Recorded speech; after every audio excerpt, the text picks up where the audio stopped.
Ahoy, and welcome. This is Admiral.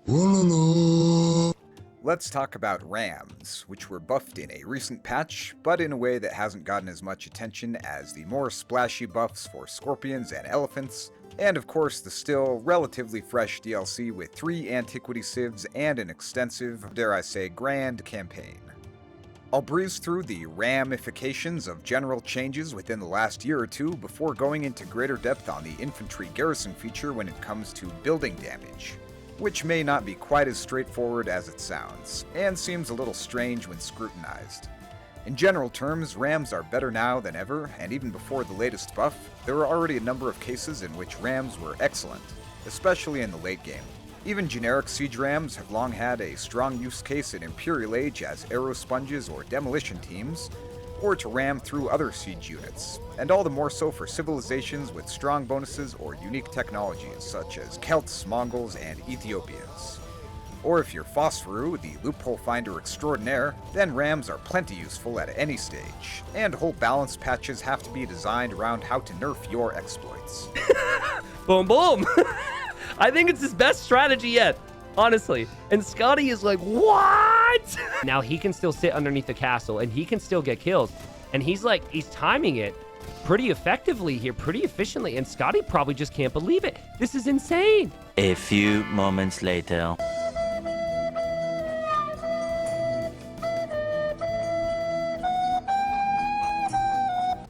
But a bigger issue for many players was the limited mid-game viability of rams, where they had a few use cases, notably including being the only anti-castle siege units in Castle Age, but overall were quite situational and easy enough to counter with almost anything besides archers, as the only unit line with negative melee armor. Over the past couple years, there's even been some consistent advocacy for the capped ram upgrade to become available for all civs in Castle Age, as is currently the case only for Cumans.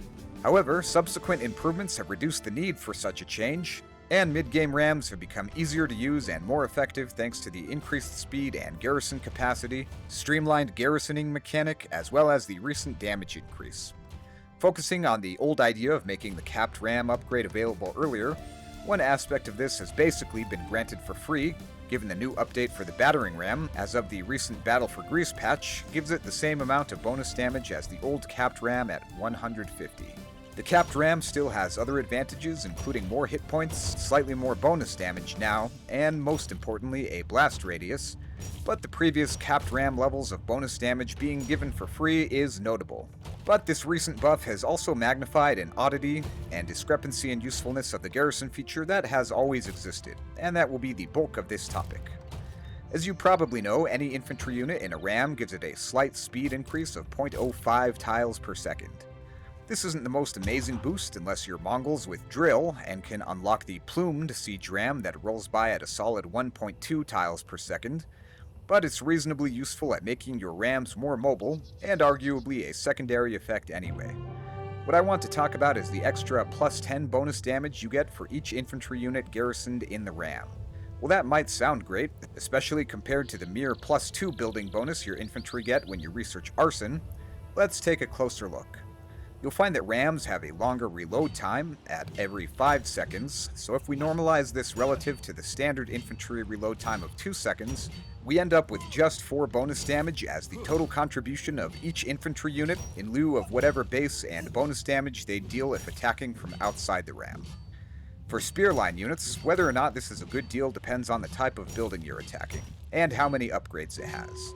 Note that most buildings gain armor with each age, independent of the masonry or architecture technologies, but for simplicity's sake we'll only be considering Imperial Age buildings and fully upgraded infantry and rams. Against highly armored buildings, this is actually a great deal for spearline units, since against a fully upgraded castle, for example, a fully upgraded halberdier only deals 3 total damage, and with a slower reload time than other infantry at every 3 seconds. So you double the effective building damage of halberdiers against castles if you put them in rams, and this synergy of spear and ram line has long been understood and taken advantage of, in addition to the synergy of anti-cavalry units paired with pierce-resistant units.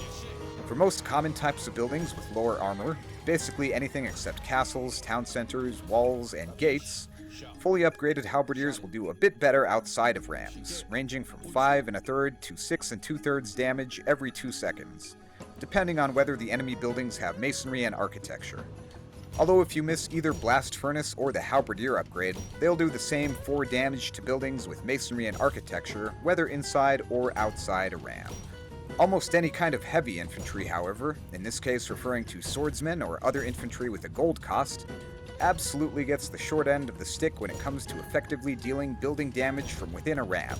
Despite their higher base attack and attack rate, they get the same 10 bonus damage when inside a ram, or rather 4 bonus damage when attack rates are normalized, but at a much higher opportunity cost.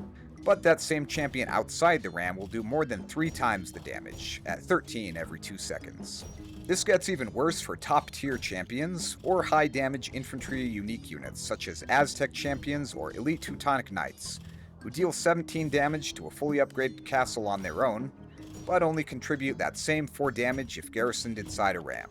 And it gets worse still if you're attacking lower armored buildings, including buildings without masonry or architecture that can't soak up as much of the melee attack of your infantry. The generic and Aztec champion from the previous example will do 15 and 19 damage, respectively, to a castle without masonry, again while only dealing 4 if inside a ram. And a fully upgraded elite Teutonic knight will do 22 damage to a town center without masonry, or 25 to a barracks without masonry, again while only contributing 4 damage if they were inside a ram. Even fortified walls, despite their high melee armor, take more than double the damage from a generic champion outside versus inside a ram. Although of course you might still choose to garrison them to blitz through a wall. The only case in which there's a net gain is if your swordsman line is hilariously under-equipped to the point of not being swordsmen, and you can quadruple the building damage of that completely unupgraded militia you misclicked into existence by throwing them into a ram. Of course, there's always the tactic of using rams as armored personnel carriers to avoid arrow fire while rolling up to a castle and then ungarrisoning, but that kinda defeats the whole point of the extra garrison damage, and is not needed for optimal use of halberdiers and rams anyway. It's also not much better than leading with a ram to distract arrow fire and marching up normally with your infantry. Another way of looking at this is how much of the combined unit's potential damage you lose by keeping your infantry in the ram. If you have 1 siege ram and 6 generic champions, it turns out that having the champions ungarrisoned increases the group's total damage by almost 50%. And the only real counter consideration here is whether the enemy has murder holes or lots of ranged units nearby that you want to shield your infantry from. For a civilization with higher damage dealing champions such as Aztecs, the group of 6 champions and a siege ram will do almost 70% more damage if the champions are ungarrisoned. Yet another relevant reference point is that garrisoning 6 infantry units in a fully upgraded siege ram only increases the damage output by a little over 25% for that 1 ram, which is a high opportunity cost to approximate only one of the siege bonuses that Celts get for free. Look what they need to mimic a fraction of our power. Basically, when you put infantry in a ram, you're hiding away everything unique and powerful about them as long as you keep them there. So you're incentivized to only use the most inexpensive possible units with low base damage, such as Spearline. So that's the oddity I wanted to draw attention to in this video, and I'm sure that many of the more experienced players will be at least vaguely aware of this, but I imagine that even some of you will be surprised by how great the damage disparity can become. And for new players or those unaware of the conventional wisdom of pairing Spearline units with rams, there's nothing to indicate that it's a massive gain in anti-castle damage for spearmen, but a massive damage loss for most other infantry units in every realistic situation. So you can probably guess where I'm going with this. While I don't insist that any change is desperately needed, one obvious thought is simply to have the bonus damage of ram-garrisoned infantry be related to the unit's melee damage per second, which is already the type of interaction that exists between ranged units garrisoned in defensive structures. A Chukonu or Janissary is enough to add an arrow to a castle-age watchtower with fletching, but a single archer isn't. In a similar way, harder-hitting infantry units could deal more bonus damage when inside a ram, in a way that would narrow the existing damage gap relative to fighting outside the ram. I don't mind the idea of infantry still doing somewhat more damage outside the ram as a risk-reward trade-off for facing enemy arrow fire, but the reduction of their damage contribution to 1/3 or less for a ram garrisoning mechanic that's supposed to be highly incentivized seems borderline punitive, and I'd even call it a bug if I didn't know better. Now, this isn't the most urgent change by any means, and I understand the argument to leave things as they are, and just remember the outsized ram spearline synergy as one of many quirks of the game. After all, the cases in which a game is decided by maximizing possible building damage in a combined infantry ram army will be few and far between. Although returning to my earlier example of Garland Wars champions or elite Teutonic Knights doing more than 4 times the damage to a fully upgraded castle when outside a ram, you can see how this information can be actionable. So while rams are in a pretty good place, I do think the change I've suggested is more interesting and intuitive, and lends itself to slightly greater utility for swordsmen and some infantry unique units, which are often seen as more situational or limited compared to other gold units or counter units. I mostly see the bonus portion of infantry garrisoned in rams as a cool feature, but implemented in an archaic way that arbitrarily benefits spearline units, and as such may be worth considering for an update, although this proposal is more as a bit of flavor than anything else. So those are my thoughts, and whether or not you think anything should change, I hope you found the breakdown of effective building damage interesting. That's all for today, and thanks for watching. This has been me reviewing recent ramifications regarding raising and ramming fortifications. Till next time.